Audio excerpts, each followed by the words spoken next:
Chocolate গ্রহ আহমেদ সুমন।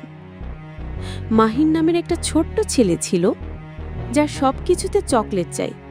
একদিন রাতে ঘুমানোর সময় সে স্বপ্ন দেখল সে একটা ছোট্ট রকেটে চড়ে মহাকাশে উড়ে যাচ্ছে, তারাদের পাশ কাটিয়ে।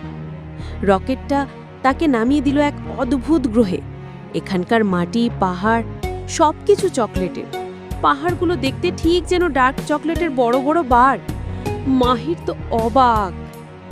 মাহির হাঁটতে হাঁটতে দেখল একটা নদী বয়ে যাচ্ছে, কিন্তু নদীতে পানি নেই, আছে গলানো গরম চকলেট। নদীর পাশে চকলেটের গাছে ঝুলছে রঙিন সব ক্যান্ডি।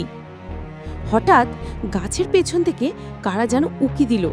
তারা দেখতে ছোট ছোট, আর শরীরটা হোয়াইট চকলেট দিয়ে তৈরি। তারা মাহিরকে দেখে মিষ্টি করে হাসল। মাহির ওদের সাথে খেলতে লাগলো। ওরা চকলেটের নদীতে সাঁতার কাটলো, আর চকলেটের পাহাড়ের ঢাল বেয়ে স্লিপ খেলা। কি যে আনন্দ! এলিয়েনরা তাকে তাদের বাড়ি নিয়ে গেল। তাদের বাড়িগুলো ছিল দেখতে কাপকেকের মতো, আর ছাদটা ছিল চেরি দিয়ে সাজানো।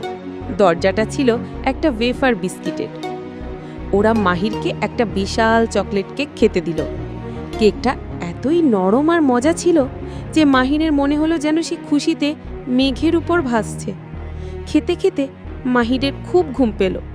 সে একটা নরম মার্শমেলোর বিছানায় শুয়ে পড়ল। চকলেট এলিয়েনরা তার চারপাশে এসে দাঁড়ালো যেন সে ভয় না পায়। হঠাৎ মাহিরের চোখে না আলো লাগলো।